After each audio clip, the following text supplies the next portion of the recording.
Hello, everyone. Welcome to the Matchbook Horse Racing Podcast. Got more Group 1 action to preview for you this weekend. That in the form of the Haydock Sprint Cup. We'll actually be starting there, joined by Donn McClean and by Charlie Poste. And actually, I think all in all, as a sort of punting weekend between a pretty open Group 1, some open handicaps, I think it's fairly solid, to be honest. Don't forget to like, follow and subscribe wherever you're listening or watching. That makes it far easier for you to watch or listen to all of the content we put up across all sports, and it's the best no-cost way of supporting this podcast as well. Let's dive straight into the Haydock Sprint Cup then. We've got 3 different horses going up, and I think they're the top 3 in the market. So there you go. Inisherin is in there at 4.5. I'll start because I'm here. Inisherin 4.5. I don't think he was quite quick enough to win at Newmarket. We know the downhill section of that track, it really suits speed horses, and this horse was campaigned as a sort of 7 furlong miler coming into or back end of last year, and potentially coming into this year. But then since they've dropped back in trip, it seems to have worked the oracle. But just Newmarket wasn't his bag. He's won at Haydock already. He's versatile ground-wise. I just think he's comfortably the best horse in the race. And if he hadn't a run at Newmarket, where I think there were legitimate excuses, he'd be way shorter. So I'd be very, very positive about Inisherin. He's just about my best bet on the day, to be honest. Donn McClean, welcome along. Who are you with, sir? Thanks, Tom. Yeah, I would swing along. I thought that she's just been. I think she's been an underrated filly for a while. Like her run in the July Cup, I take your point in Inisherin, the track didn't suit, but she finished in front of him, like about 2 lengths in front of him. She's a much bigger price than he is. She ran a big race at Ascot earlier in the year, and I know Ascot seems to suit her because of the stiff track, but her style of racing should be better suited to Haydock. She hadn't run at Newmarket before she ran the July Cup. She ran a massive race. She led from early, or was prominent from early, and only just got overhauled late on by Millstream. She ran in this race last year in the Sprint Cup, and she was drawn in stall 18 right over towards the near side. I know Regional came from 13, but he kind of veered or kind of made his way towards the far side and finished off his race on the far side, whereas she came down the near side, and she pretty much raced on her own for much of the race. So I thought she did well to get as close as she did. She was only beaten a length and a half in the end in this race last year as a 3-year-old. I think she's a better filly this year at 4. I know Clifford Lee would have obviously had the choice between her and Elite Status, and he's chosen to ride Elite Status. And it's not really surprising because he's got the kind of potential to go on and be better than he's shown. But there can't have been much in it. And just reading there yesterday that he seemed to be finding it difficult to make the choice. And I think as a consequence, Swing Along is probably a wee bit bigger than she should have been, given that she's been passed over by Clifford Lee's, and look, William Buick is a more than able deputy. So I just think she's got lots in her favour, and I thought she was overpriced in the July Cup. I think she's overpriced again. Charlie, you are with Clifford. I am with Clifford. Yeah, I mean, first, it's a really good race, isn't it? Like we often go on about sprints and the dire quality, but like with Inisherin, Elite Status, Swing Along, Jasur, Give Me the Beat Boys. There's heaps of them in here. Like I'm booking Aero Forte. I think it's a really good race. But yeah, Elite Status for me. I just think he is he's potentially the best horse in the race. I think he is the best horse in the race. He was really good on his latest start at Newbury when he beat Lake Forest, who finished behind Inisherin in the Commonwealth Cup. Elite Status was a late withdrawal from there. I would have been with him over Inisherin on that day if they'd both lined up against each other. And so I see no reason to change that opinion. I'm really excited. I think he's nearly at the moment my favourite horse in training on the flat. So yeah, Elite Status for me. I would have put him up as my best bet, but you'd beaten me to it with Inisherin, and obviously towing the line as Dan Hussey insists. I had to swap around. Good. I only went and did the selections the night before. I've turned over a new leaf. That's what blew my mind. I clicked on and thought, Donn never does them till late, so I'm guaranteed to have first dibs on this, and you were already in there. As will be revealed later, I didn't get the memo on must be in different races for best bet. There you go. Well, so you just all put 3 different best bets up in the same race. Perfect. That would have been awesome. Yeah, that's what we should have done. Yeah. Superior Mile is up next. Cicero's Gift is 5.0. Regal Reality is 6.0, as is Witch Hunter. This is open again. How many have we got in here? 7. But it's an open enough renewal. 3 different horses going up again, straight back at you, Charlie Post. Yeah, came down with Regal Reality. I think this is really tough. For all that it's not a big field, I thought it was very trappy. Cicero's Gift, I put up when he won at Sandown first time back this season. Horse with loads of potential, but I get the ground angle at Goodwood, but I just thought it was really disappointing that start. So I was sided away from him. Regal Reality ran well in this race last year behind Chindit, carrying a £3 penalty. Doesn't have that to contend with this time. Ran okay at the track on his latest start, granted over Amana quarter behind Anmat. But I don't think dropping back is necessarily an issue as long as he's on a going day and he gets out well. He can be a bit slowly away. And Ryan Moore returns, and that's never a negative. So Regal Reality, but he wouldn't be one of my stronger choices. How do you feel about the race, Don? How strong are you on Sparks Fly 11.0? Yeah, Regal Reality was high on my list as well, and yeah, I think he's probably a better horse, maybe over 10 furlongs. He stayed on well the last day, and as Charlie says, he can be slowly away. That's a wee bit of a worry as well, dropping back down to a mile. And if there's more rain, it probably wouldn't be in his favour, whereas it would be in Sparks Fly's favour. When I was doing this race, I was kind of anticipating more rain to see that they missed a lot of the rain that Salisbury had yesterday. So maybe it's not going to be as soft as I was anticipating, or as soft as Sparks Fly likes it, because all her form is on really soft ground. That said, I think she can run well. If she ran well in her debut this season there at Haydock, she's a winner at Haydock as well. She's run there twice. She's run well on both occasions. She won first time, and then last time on her debut this season, she kind of made her ground on the far side and looked like she was going to be involved, but then faded. Maybe as it was the first run of the season, so maybe lack of a recent run took its toll that day. And she went to the Curragh last time, and she was just too keen. She went too fast early on. She came right over towards the near side in the home straight. So I just think you can put a line through that run. It just there were so many factors against her, and it was a Group 3 race as well. So I think back at Haydock where she goes well. I think that the way that she battled on to win at Haydock back in September was impressive, and the first 2 finish miles clear of the rest of them. I think if the rain comes, she'll shorten. I think if the rains don't come, she might drift, but hopefully she'll be able to get away on the ground. It's going to be on the easy side of good anyway.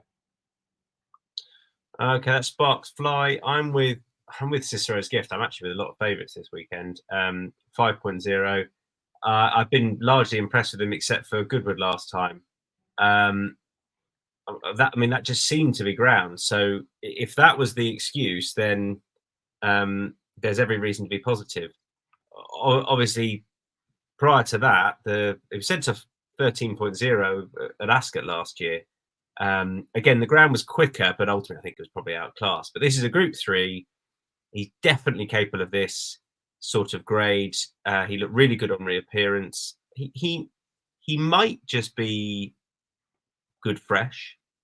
He's only had 36 days off here, or he might be better fresh. But otherwise, if you're willing to forgive last time, I thought he was stand out on potential, to be honest here. So Cicero's Gift, but it wouldn't be, it's not best bet material, put it that way. 135 is the 7th furlong handicap at Ascot. Not the biggest field for this. Donn, who do you like? Yeah, I like New Image. I think he's got plenty in his favour. He ran a big race here in the International over the course and distance when he was only beaten the neck by Northern Express. He kind of made his ground on the near side. Northern Express burst clear in the centre, and he stayed on to take second place to go down by a neck. He was off a mark of 89 then. He is higher in the handicap since then, but he won well back at Ascot next time in the Shergar Cup.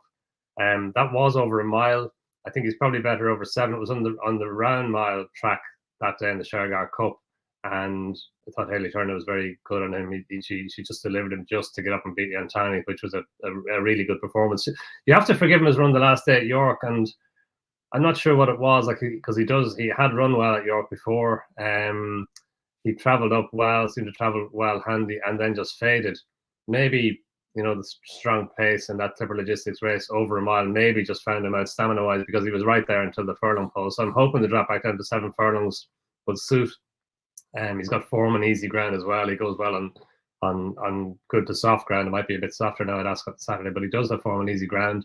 And crucially for me, he's got form at Ascot and over the distance at Ascot. So I think he can go well. And Charlie, who do you like? Yeah, Spangled Mac for me, for George Bowie and Billy Loughnane. You know, he's also ran well at Ascot on a couple of occasions. Campaigned over sprint trips earlier on this season, you know, at Hamilton, and he even turned out at Ascot over 5. Stepped back up to 7 for a race that he won last year, and he ran fine behind Lethal Levi. And then at Chester on his latest start, it wasn't his fault. He's a hold-up horse, and it was in a race that was dominated really by horses in and around the speed, as can often be the case on that track. I think his mark is workable. You know, he disappointed. He did run in this race last year behind Kinnold and disappointed, but I think there they said that he didn't get enough cover. He's drawn an 11 here. He should get plenty of cover, stand side, and he's won on good the soft ground as well. They give him the ground as soft at Ascot. So I think the ground is workable. Look, he's a chancy horse, hence why I'm putting him up winning place. But I think he's got enough ability to win this. And if things drop his way, I feel the mark is workable. And yeah, I could just see it unfolding right for him in this. So yeah, Spangled Mac, winning place, 17.0. Much bigger price than mine. Again, Wizard of Eye, top of the betting, 6.0. I thought was a lovely winning place shout off the back of the win, which was more comfortable than the winning distance back in May. And last time, I don't think he's a 6 furlong horse, but he ran a really good race behind Cardem in the, I don't even know what it's called now. What is it? Oh, it's the Queen Elizabeth II Jubilee Stakes. That's right. So, but ultimately, if you go back to the handicap, £3 higher, back over a more suitable trip, back at a course he likes. Yeah, I genuinely thought he'd be shorter. He ran well. I thought that enhanced his claims. Almost a good run in Group 1 company last time. So the Wizard of Eye for me.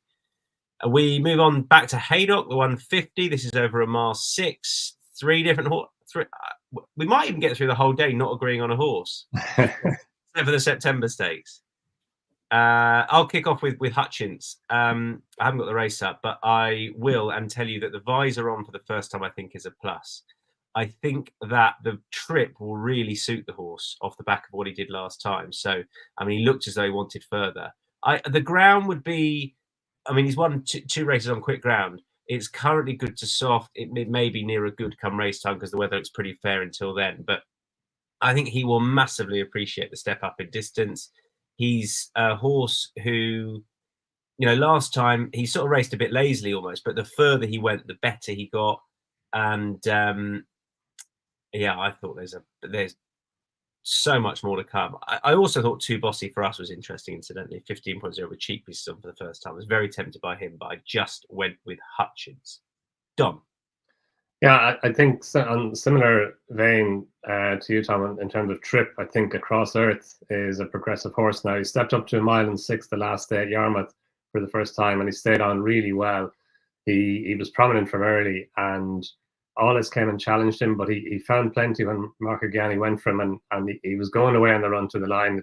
He had shape beforehand as if a step up to 1.6 miles might suit, and it proved to be the case. And the runner-up as well, Ralph Beckett's horse, went and won next time off a £2 higher mark. So the form has worked out well, and the two of them finished nicely clear. He goes well at Haydock too. He's run there twice. He's finished third on both occasions, and he's a half brother to Goblet of Fire, won over hurdles. So there's lots of stamina there in his pedigree. He's still unexposed over 1.6 miles. He did get a £6 penalty or a £6 hike for winning the last day, but I think he's got the potential to improve by that and more again. I like his draw in stall 1 as well. I know it's a 1.6 miles, but an inside draw is a positive on the round track at Haydock, even over middle distances. So it was his first win the last day as well on his 8th attempt. So I think there could be more to come from him, and I can see him stepping forward again over this trip. Charlie, who are you with? Yeah, I've gone with the favourite this time. Master Builder for me, for David Minutier, whose horses are in really good form at the moment. He ran a cracker in the Melrose on his latest start behind Table Talk, and he just, he just keeps on rolling, looks a real grinder. I think this track, the big long straight, should suit him, and I think it was good to firm. I think the last day at York, or certainly good ground. I think he'd be very much at home on these slow conditions. His form where he beat Subsequent at Salisbury has worked out well. That horse won a handicap off 91, and that was on soft ground. His only sort of disappointing run was on his penultimate start at Kempton on the poly track, and I would just say that the track didn't really suit his run style. He looks like a horse with loads more to come. Like I say, at this trip on these sort of tracks, soft ground is an added bonus, and yeah, I thought 4.5 wasn't too bad at all. I just can't see this horse not being there or thereabouts. All right, that is Hutchins Across Earth and Master Builder going up in the mile 6 handicap. We go back to Ascot for the 2:10 mile-and-a-half handicap. I think I'll be the favourite again, but I'll kick off. French Duke. I thought there was a chance that he would go up in distance last time and go to a race like the Melrose. He's 4.5 here. I thought he was a good value for a bit better at Ascot when too far back, and then he lost his footing a bit, and he then ran on with a good bit of problems. But last time at Goodwood, I thought he was pretty good at a track which may not have been his very best. I thought he did well to win from off it when Gallantly stayed up there, Open Secret stayed up there, Lord of Love came from a bit further back as well. But ultimately, the pace held up okay, as it can do there. So I thought he was pretty good value for that. He's got a fair old hike, but I think there should be a good bit more to come. He's very lightly raced, and I think very talented as well. Whether or not I don't think he's quite mentally there, but I'm hoping his talent gets him through, to be honest. Charlie, over to you. Yeah, I mean, again, I suppose we went for a horse with a similar sort of profile, slightly bigger price. Cambu, who's 9.0 again, put him up win and place.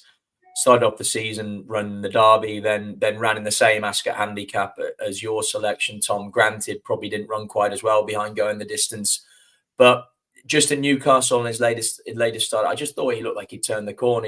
He's granted it was a drop in grade, but he won half a length. But I thought he was value for a good bit more than that, and I just thought the £5 rise was fair enough for that.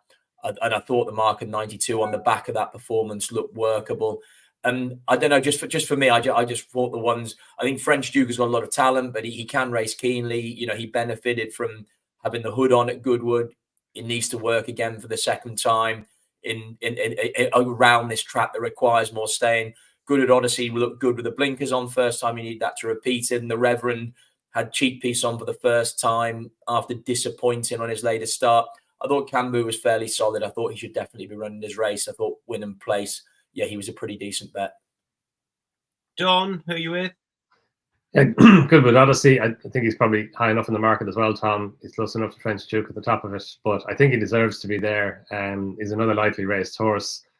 He's got his form on soft ground is really good. He's run 3 times on good soft ground. He's won all 3 times. And I think it is going to be soft at Ascot all right. Thought he did well at Goodwood last time. They put blinkers on him for the first time then, and he stayed on really well to get the better of a filly, our Golden One, who had got the stand side rail. He battled on well to get the better of her and kept on strongly. He got £5 for that, which I thought was fine. He's likely raced enough to have the potential to continue to improve. And just the way that he stayed on the last time, look, we don't know blinkers second time. It's always a slight worry, but I thought just the attitude that he showed the last day, he does relish soft ground, and I think he can cope with the £5 hike all right. Okay, we move on to another decent looking handicap, the Old Borough Cup. I'm not going to go first because I'm with the horse at the top of the betting again. It's embarrassing, frankly. Donn, I mean your shout's not much bigger. Divine Comedy. Yeah, it was between Divine Comedy and Knightswood. I think Knightswood, there's a good handicap in him, and he was unlucky the time before at Goodwood when he finished 50 behind the line, the Stars. But no, I've gone with Divine Comedy. I just think there's more to come from her as well. She ran in that Stayers handicap as well at York that Extensio won, and she ran well for a long way. And I thought there was a lot to like about the way that whenever she was headed on the far side, she kept on. She does stay well, so the drop back down to 1 mile and 6, you probably wouldn't have chosen it. She does have form over 1 mile and 6, but she stayed 2 miles well when she won at Haydock in May on soft ground.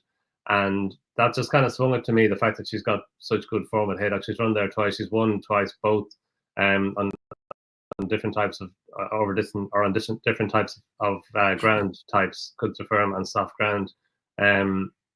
She's off the same mark as the mark off which she was off the last day, and which is £5 higher mark than she was in the Ascot Stakes when she was only just beaten in the Ascot Stakes, and that's over 2.5 miles. So stamina is her forte, and 1.6 miles is probably at the lower end of her range. But I just think she goes into the race in good form. She goes on any type of ground, so whether rain comes or not, it shouldn't really affect her too much. And I think that the fact that she's back at Haydock, that's a big positive for her. Charlie, you're deserting Epic Poet. I know. And so it's inevitable that Epic Poet will win. He was very much on the short list. Ran a cracker in the Ebor on his latest start when I was with him. And yeah, it was a tough one to jump ship, but I don't know. I'm starting to feel like maybe he's one of these horses that's going to run very well in all these sort of big handicaps. But tomorrow will no doubt be the one that he takes out. I also like Donn. I thought Knightswood was interesting, but I just don't know if again he's one of these horses that always there's a reason why he runs well without winning. So I sided with one that does know how to win and is very consistent in dancing in Paris. Win and place 11.0. He won at Ascot over a mile and 6 earlier on in the season off 81, and then he's backed that up in between with some solid efforts, and then dropped back to 1.5 miles on his latest start. He won well at Southwell. He's only a 4-year-old. He's off 87 now, but back up to this trip I think is a positive. And he's for a trainer in Ian Williams who excels with this sort of type, that keeps improving over these staying distances. And the price I just thought was really attractive from the point of view that you can back him in the win and place market. And I am with Epic Poet because you put him up last time. And also because, I mean, the reasons you gave really, I thought, again, last time almost enhanced his claims. 2 starts ago was too short. The Crystal Black run was excellent at Ascot. He's £3 higher on that form. I just don't see how he doesn't go very close, and he's 6.5. As long as that's what I've written down. 6.0. There you go. So yeah, Epic Poet for me. Moving on to the September stakes. And okay, so Donn's no bet. Donn, I'll swerve you because Charlie and I are going to make a case for Hamish anyway. He won this 4 years ago, I think it was. I thought he was pretty solid. He's 2.87, but last time was a just not him when he's been largely consistent. But he's 1 from 2 at this track when he won, and yeah, I thought he had fairly solid credentials, Charlie. Yeah, I think there's been, there's an argument that he should be a good bit shorter than this. I thought, to be honest, he's at his best. He's a Group 1 performer. He's won the race before, so he's been effective on the track. Yes, his latest start was slightly below par for him, but the run before that was second behind Luxembourg in a Group 1. I don't think there's anything else in this field that can get anywhere near that. He does have to concede a small penalty, but at his best, that isn't going to matter. He won it 3 years ago, of course. Okay, Hamish for Charlie and I. The 3 o'clock at Haydock is a 5 furlong handicap. And Donn, I'll bring you straight in if I can. Who's your... No, you're serving this one. Sorry. Just to add on Hamish, on his run the last day at Newmarket, he came down the near side. And the 3 horses raced down the near side at Newmarket, and they finished third last, second last, and last, and he was one of them. So he was probably on the wrong part of the track. So I'd agree with Charlie. You can argue that he should be a bit shorter, but no, the 3 o'clock, I'm sitting out top. Okay, well, go on, Charlie. Straight to you then. I'm sitting it out as well, mate. It's all over to you. I couldn't get my head. I thought this was really difficult. What have I missed? I thought you put Jumbo. Oh Christ, no! I've skipped a race. Sorry, I thought we were going. I've got in my head that we were going on with Kenton. Yeah, Jumbo for me. Yeah, as in this is the 3 o'clock at Haydock 5 furlong handicap. It was all going so well. Into chaos. Yeah. Jumbo he won earlier on the season. He ran a cracker at Ascot on his. I'm not at Ascot, at York on his latest start. My mind's scrambled now. to prove, you know, against, I think it was the horse of David O'Meara's that won coming down the far side at York. She was up the stand side, and never, for all that she did, she never got into it from a winning perspective, you know, because she was drawn away from that, and then got outpointed literally on the line for second. I think again the mark of 86 is workable. She's drawn bang in the middle of them this time, and again at 10.0. I just thought that there was more to come from this horse, and again Tom Clover's horses are running really, really well at the moment, which is another plus. And I'm with Chagrin, who I was impressed with at Goodwood, and then went to York. I mean, York, I know it was 5.5 there, but York can just be a track where it gets away from you a bit, and I think it did that day on very quick ground. And back at I don't want to say a more conventional track, York is conventional, but that straight can just be rapid, and I don't think it suited him ideally. A horse that, you know, does just about get 6. So I think back here he'll be better suited. He's £5 above the Goodwood win. He's a 3-year-old. There were a few 3-year-olds winning it a good few years ago, but nothing of late. But Nick Appley won it last year with Russell. I mean, I'm clutching at straws for the case. Basically, I think that he's going to be better suited to this track than the flying 5.5 at York last time. Okay, we are going to move on now to the Kempton London Miles Series final. Donn, I'll bring you in with EBT's Guard. Fair price? Yeah, I just think there's more to come from him, Tom. He was very unlucky at Goodwood on his penultimate run at the festival when he finished second behind Great Chieftain. He was hampered a wee bit early on, and as well as that, he just was denied a clear run inside the final furlong when he wanted to go forward. When he got out, he finished off his race really strongly. He only went down by 3 parts of a length to Great Chieftain, and Great Chieftain came out next time and won off a £6 higher mark. So that form's obviously worked out well, and I think with a better run through the race, EBT's Guard might have won. He was well beaten at York last time, but you know, as you're saying about York, Tom, it was his first run at York. It's a track at which a below par run, I'm always happy enough to forgive, because it can be an idiosyncratic track. It can be a track at which horses just don't act. And if that was the case the last day, and it was a bad run, and probably too bad to be true. So it might have been down to the track. And if it was, and if he comes back to his Goodwood type of form, then that would see him. I think that should see him involved. He's run at Kempton twice as well. He's finished second and third both times, or in those 2 runs. And his last run there in May, he looked a likely winner when he quickened up. It was his first run of the year, so maybe that told in the end. But back over a mile today, I just think that, like, the way that he saw it a mile at Goodwood, there's no question about him getting a mile. He runs well over a mile. He's won over a mile at Thurston Fast Ground. He'd handled the track, handled the surface as well. And yeah, I think he's £4 higher than he was at Goodwood, but I think that's fine. And given how unlucky he was at Goodwood, he could have had at least that in hand, and he could improve again. So I think he's a wee bit overlooked here by the market. Yeah. Yeah, I wanted to take on Kilt personally. I mean, it's all there unexposed. Good run last time, but you know, here for the first time, short price, 3-year-old. I prefer something with a bit more. It's a little bit more seasoned. I thought Voltar was interesting. Course and distance winner in the spring. I used to like this approach with Clive Cox. Springtime Kempton winners, go and try the turf, and then come back and win on the all weather. It hasn't worked in this race necessarily, but I thought this horse had solid credentials and is a big old price at 17.0 off the back of an okay effort at Southwell last time. A return to a synthetic surface. I mean, whether it was the turf or he wasn't up to it, I don't know. But you'd have expected, I think, a little bit better. Certainly, you know, going off of 5.5 at Ascot, that form's worked out really well, incidentally. And yeah, the angle is being back at the scene of his last success. Really, I think it might just suit that bit better at 17.0. So Voltar for me.